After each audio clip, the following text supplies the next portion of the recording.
And hello there, gutsy women friends. We are here for another mini workshop today. We're going to talk about 10 odd tips to save more money.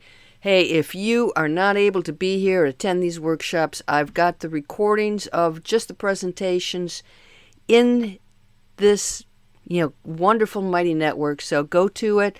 I hope that you can join us in a live workshop that will give you the opportunity to ask questions, and hey, maybe you even have some tips that will help us save more money. So let's get right into it, and welcome.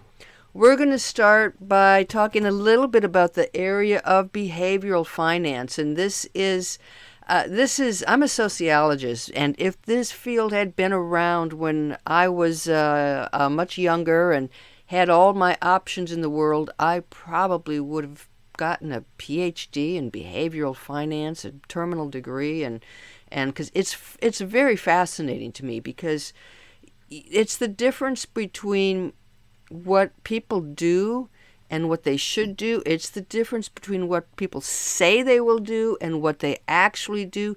They don't always make rational decisions about their money. So behavioral finance is the science behind that, trying to help us make better decisions with our money. I do find it really fascinating.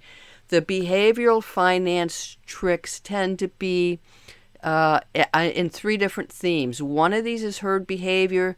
The second is called mental accounting.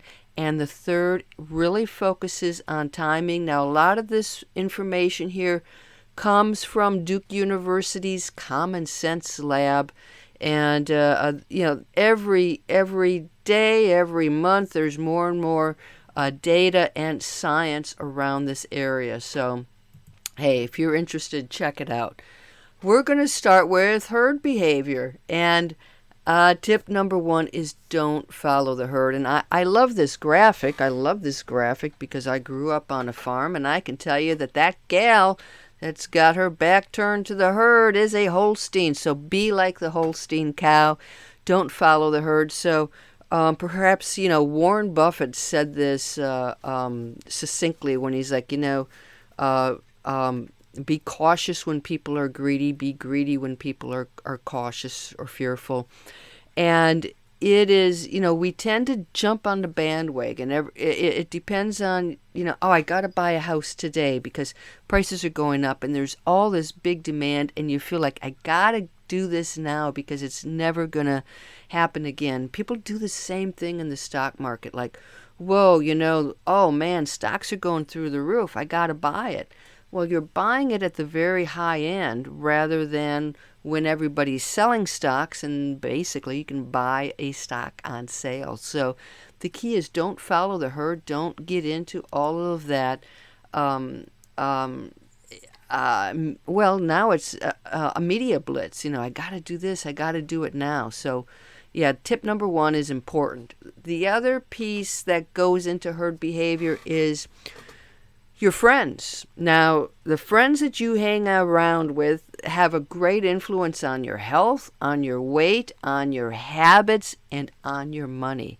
So, if I've got friends who are just, their hobby is going to the outlet malls and shopping or antiquing and buying all this stuff, I'm probably going to be persuaded to do those same things. If I've got a group of friends who prefer to go out biking and hiking and really low cost, bring your own lunch, occasional meals out, but, very practical, more, come on over for a board game night. Those types of things has a big influence. So if you are hanging around people who extravagantly spend, your spending is likely going to be higher than if you're hanging around more frugal types people. That's just the way it is. So yes, choose your friends carefully.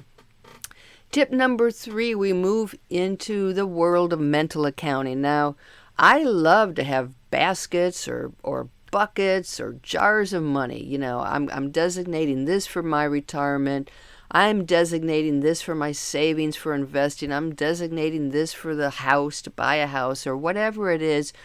I'm a strong advocate of having these different buckets, but sometimes it doesn't make sense. Sometimes you got to be flexible with your money. So, for example, yeah, you want to take that fantastic vacation and fill up your savings jar, but you got credit card debt that's 20%. That's like, you know what?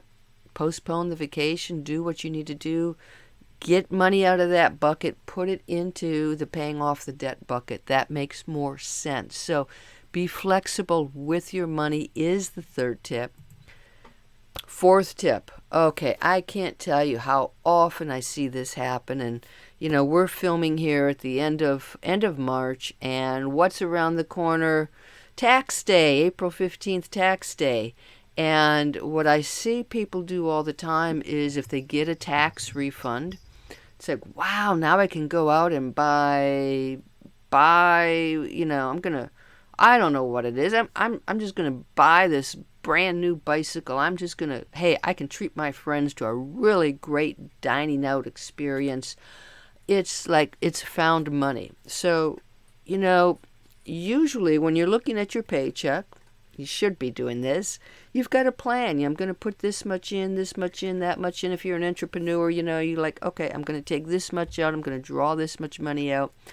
But when people have found money, this can include an inheritance. It can include winning some money in a jackpot. It can include a tax refund. It can include a bonus at work.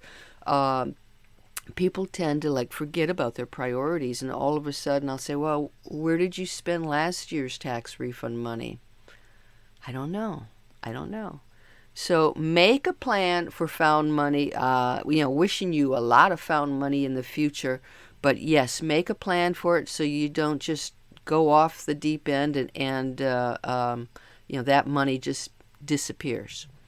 Okay, another tip is use rounding up to your advantage. Rounding up is something we do naturally. So if I ask you how much you spend on your house payments every month, you might say, oh, it's about $2,000, even though it's $1,912. It's just natural to round it up.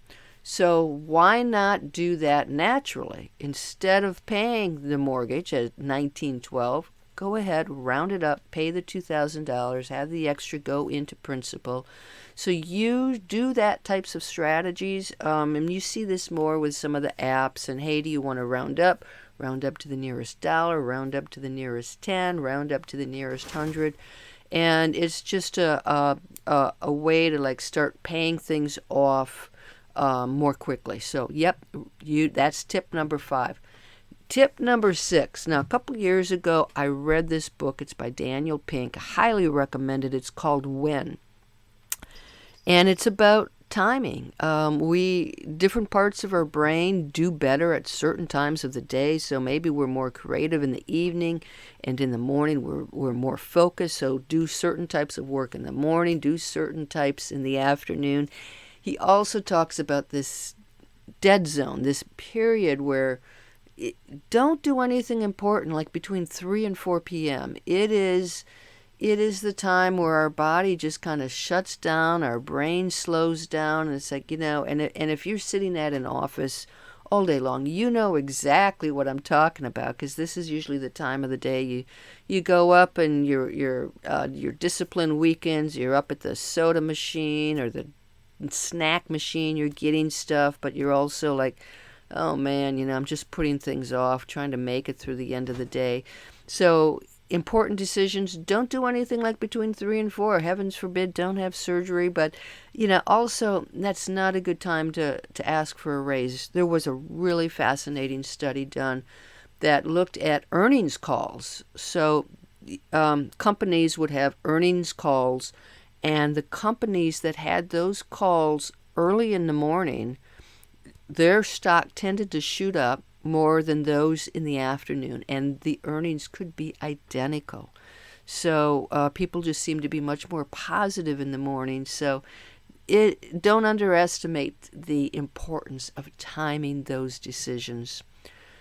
Tip number 7 is prepare to wait. So there was another study done looking at people who call their credit card companies and ask to get a lower interest rate. Ask for some deal that would help them pay less, pay the debt off earlier.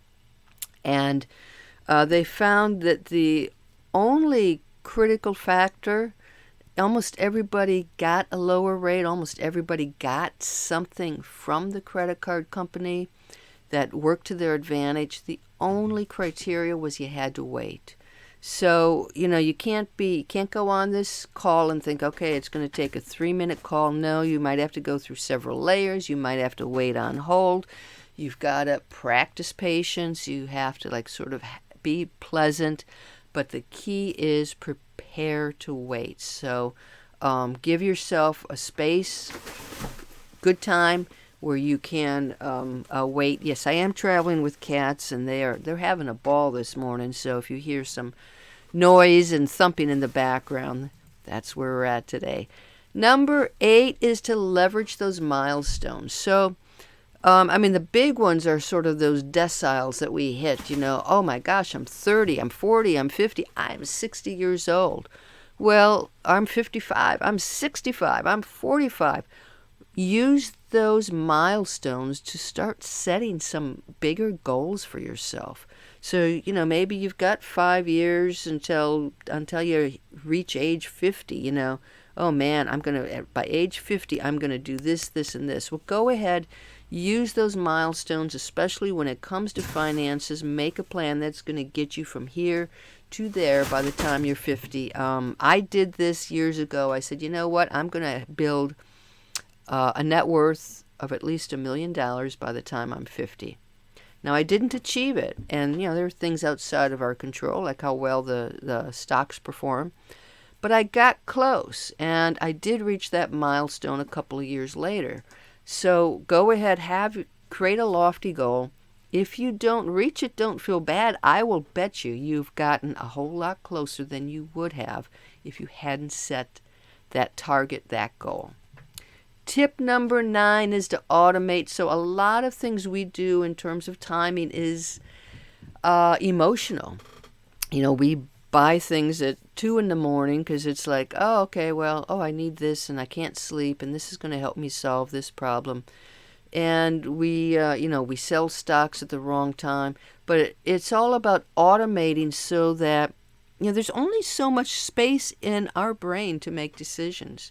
By automating a lot of your payments, your mortgage, your car payments, automating paying off your credit card balance every month, automating things it gives you some space up in your brain so that your decisions can be made on other things. So that is the value of automating, plus your bills always get paid on time. So automate. Number 10. So when I talk to people who are on the road to financial freedom, it's like, I can't do this and I've got to do this and I have to save all this money. And when you get to a point where you feel like you are depriving yourself to build your savings account, to build your retirement account, life isn't a whole lot of fun anymore, and you begin to slide, and it's like, this isn't worth it. It is not an either-or situation, my friends. You can save, invest, build financial freedom. You don't have to eliminate those treats. You should prioritize, absolutely. So your tip number 10 is to limit the treats. Don't eliminate them. All right, so those are your 10 tips. There are more and more apps out there. This is a link that I will share with you when I download the PDF. And I'm sure that there are more since this came about. So go ahead, if you are an app person, look at apps that make savings more fun. You might, turn it into a game that's only going to work to your advantage. And if you haven't yet checked out the Financial Freedom Academy, this is where you've got your game plan to get you from here to there. This has everything inside that you need. So I encourage you to get into the Gutsy Women Finances, get into the course, Financial Freedom Academy. It is really gonna help you up your game. All right, I really, really hope you enjoyed this. And hey, ask questions. in the comments below, and let me know if you have any savings tips you would like to contribute. All right, until our next workshop, you guys take care. Bye-bye.